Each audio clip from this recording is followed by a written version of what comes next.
the doctor has an update, we will share it with you. You realize you just said the same thing 3 times, but with different words. Just as you've been asking me the same question. The waiting room turns into a war zone in Season 3, Episode 15 of This Is Us, so let's break it down.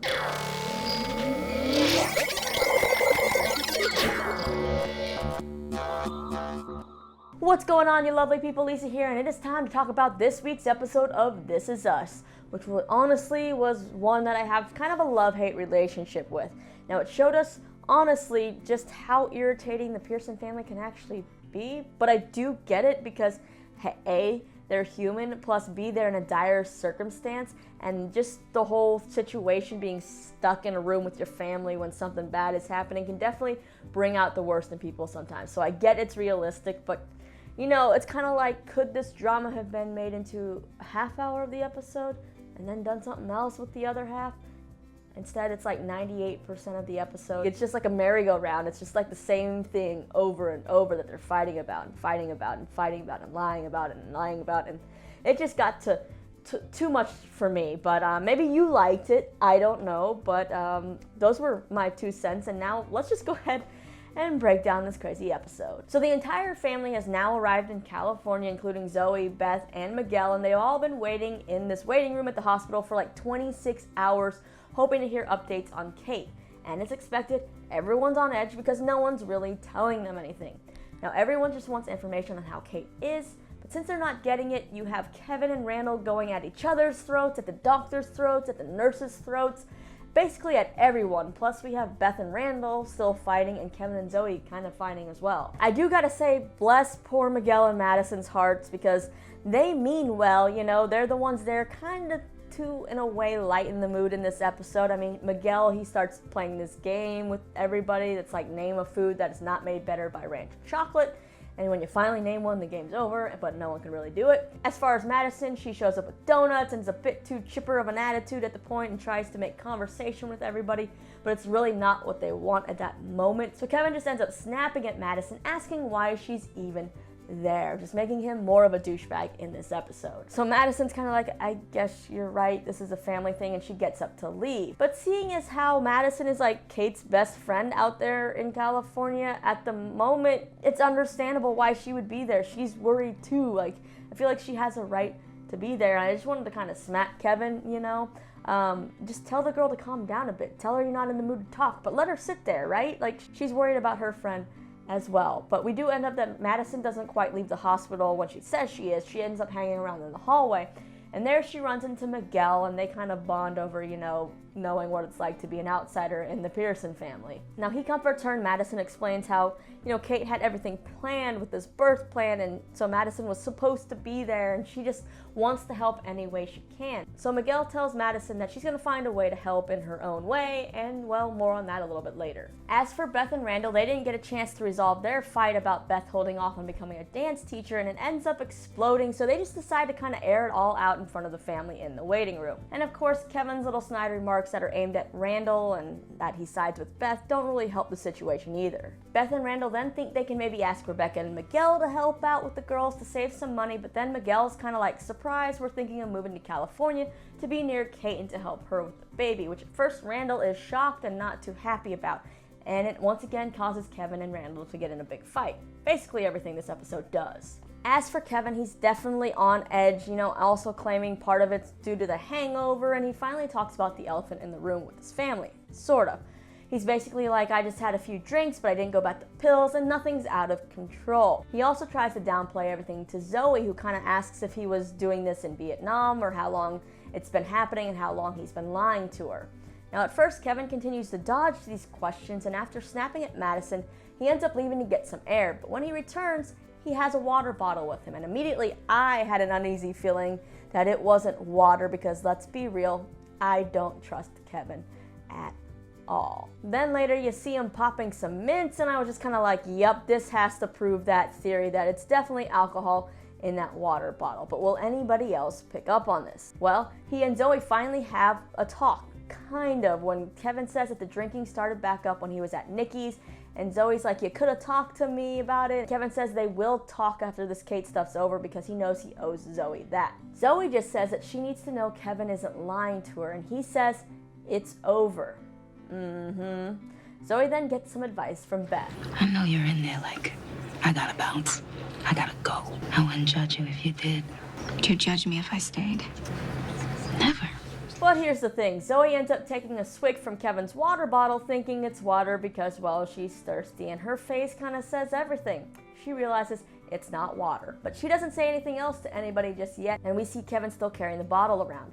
Now, as the episode goes on, Kevin's irritation level continues to rise again, and so does his fighting with Randall that eventually causes Rebecca to snap. Now, in this episode, Rebecca's kind of been off in her own little world, counting swirls on chairs, noticing the outlets and how they look like shock faces. All of this, and, Miguel, he keeps answering questions for her, and it gets Beth and Randall upset. Basically, Rebecca's been blocking out all the annoyances in this room during this tragic time, and I honestly don't blame her. She finally tells everyone, though, to just stop fighting, because at this moment, nothing matters except Kate and her unborn son. In other words, Rebecca's grandson. Rebecca then says that she remembers every detail of the waiting room from when Jack died and recites it all. Anything that's bothering you right now that doesn't have to do with Kate or my grandson, it doesn't belong here. It doesn't matter. And I need you to put it away right now. Amen, Rebecca. I am glad that that's what ended up happening here, that she finally, made them realize that right now their problems are so small compared to the life or death situation that Kate is in. I'm honestly surprised Rebecca lasted that long in the episode because I was done with it within 10 minutes. But with Rebecca's situation in this episode, part of me was like, oh no, are they trying to tell us that something's wrong with Rebecca? Like she's floating off into space, having trouble remembering things. Miguel's talking for her. Is she gonna have like Alzheimer's or something? Or is she sick? Is she keeping a secret? So that was the devil in me, the bad side, the downside, whatever you want to call it, thinking the worst. But I'm glad it wasn't. It was something else. She was just trying to distract herself because it's kind of what you want to do when there's a tragedy maybe happening, right? Well, after Rebecca's blow up, Toby finally comes in to let them all know that Kate is okay. She had to go into emergency surgery because the baby's heart rate dropped. So the baby has arrived and is on machines and is really tiny. But Kate, she's doing all right. But you can see that this is really taking a toll on Toby. He's worrying a lot, but he is still trying to crack out a joke here and there. She has to see Miguel first. Really? No, not really. I'm sorry. That was my poor attempt at some humor. Oh, poor Miguel. Still the butt of everybody's jokes, But you know what? He is there when it counts. Toby asks someone to call his parents, and it is Miguel who has Toby's parents' numbers already. And part of me is kind of like, dang, this family's kind of selfish in this time of need, right? How come nobody bothered to call Toby's family immediately? Because it's their grandson as well whose life is in danger. Their daughter-in-law, you think they'd want to be there, right? It just makes me wonder why they never thought about, Toby in this whole situation either. Well, moving on, after the family learns that Kate's okay, the baby has arrived, things kind of seem to calm down a little. Apologies are given all around to each other, to the nurses.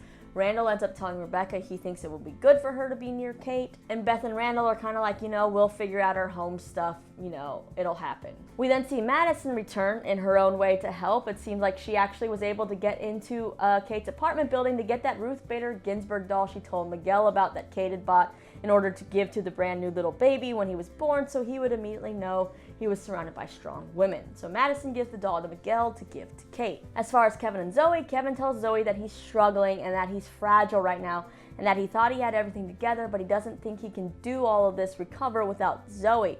And we see Zoe hug him, and then Beth come over and tell Zoe she's proud of her for, changing and sticking around and not, shutting down like she would normally do in a situation like this. But then Zoe comes clean and tells Beth that the water bottle Kevin's been drinking out of was full of vodka this whole time. We also end up hearing this a lot, this apology.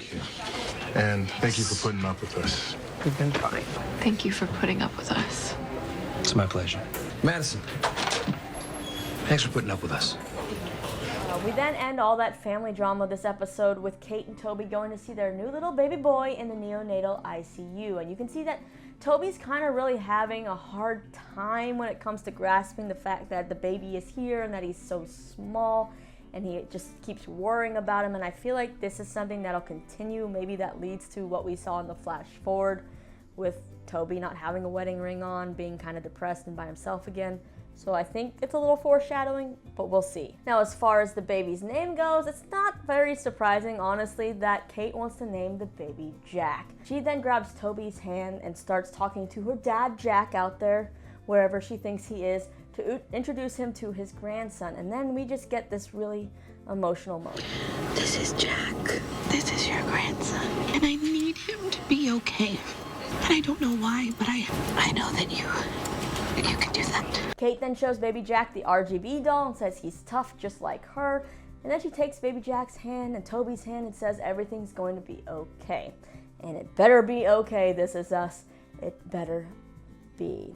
At least we didn't have the devastation of Kate losing the baby. That would have just been way too much, I think. But this was a pretty exhausting episode, so I'm glad that there was a little bit of happiness. You know, that last little bit definitely brought all the emotions, you know, her introducing baby Jack to Jack in her own way.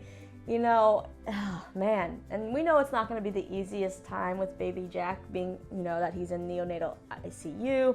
It's going to take a lot of time. You know, the doctors told the family to go home, eat, change clothes, because they're going to be at the hospital. But it's going to be a journey, and I'm excited to see how Kate takes on this role. She's always wanted to be a mom. I think she's going to be a good mom, even though, you know, she's had her own struggles going forward. I think that this is kind of what she needed, right? As far as the other problems go with Zoe, I kind of feel like she might not stick around. I mean, I honestly wouldn't blame her at this point because she gave Kevin multiple chances to come clean. She could have easily called him out on his bullshit, which probably would have just pushed him more over the edge. She didn't. And the fact that he straight up lied to her so many times, I don't know how long she can stick around for something like that. They really need to just sit down and kind of have some of those tough talks with each other. But I also feel like maybe now she's going to end up sticking around because she thinks breaking up with him is going to set him over the edge and then he'll never recover. Could that be a possibility? I don't know, but I just want the best for all of them. You know, I want Kevin to clean his act up. I think he can do it. Maybe being an uncle will help him. Maybe him, you know, I thought that the whole the ambulance thing, him not being able to, you know, get Kate the care that she needed immediately, having to call an ambulance and wait for that instead of being able to drive her right to the hospital, that would kind of be a wake-up call for him. But it seems like it wasn't. Now, as far as Beth and Randall, I'm guessing we're gonna have to wait a little longer to see what happens with them. But we know in the future timeline, they're not in a good place, and Beth is a dance teacher, so how exactly they get there, we'll see. But part of me is like, why don't they just ask Deja to help out a little bit? I know she's not old enough to completely leave her alone with the kids for long periods of time, but she's what, 15, something like that? That's the age I feel like kids start babysitting, so I feel like you could leave her for a couple hours at night while, you know, Beth goes off and teaches the class to watch over the younger two. I mean, Deja pretty much took care of herself and her mother for years.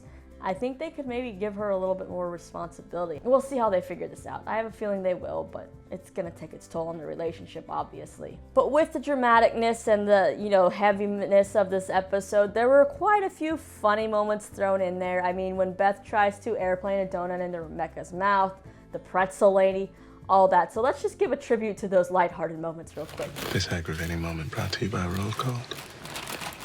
Wait a minute, Roll Cold pretzels. Diffusing tense family moments since 1923. There was one year where Annie refused to eat anything that wasn't orange. So I got mad skills. Don't make me airplane a donut into your mouth. I'm not a kid. Okay, here we go. Here comes the donut. All right, and now let's see what's in store for the next episode. When I look at him, all I can see is pain. It's time to take some blood samples. Okay, can you not? Toby, stop it. You think if you and I had gone to school together, we would have liked each other? I don't want to have kids, but if having kids is something you need, I don't want to waste our time. Kevin? Okay, it seems like Zoe and Kevin maybe do have a talk that's pretty deep about kids, but is this just Zoe using that as a way out from Kevin's problems, or is that really a deal breaker for her not wanting kids and him wanting kids? But in the promo, as we see, it leads him back to Sophie somehow, which I don't know necessarily is a good thing either. I don't really know what's good for Kevin right now at this point. I don't know if relationships are at all, but we'll see. And it does seem like it continues that Toby's having a little bit of a hard time struggling with little baby Jack. So that's all I got for this episode, this recap. So hit me up in the comments. Let me know your favorite moments, least favorite moments. What do you think is going to happen with little baby Jack and Toby? Do you think Kevin is going to get back with Sophie? Do you think he should be with Zoe? Do you think he should just be by himself for a while? How do you think, how do you think Beth and Randall will solve their dilemma? Sound off with all your thoughts and theories, and after that, don't forget to hit that subscribe button if you haven't already, because I'm always here rambling about random things, and check out more videos right over there. My name's Lisa. Thanks for hanging out with me, and I'll see you again next time.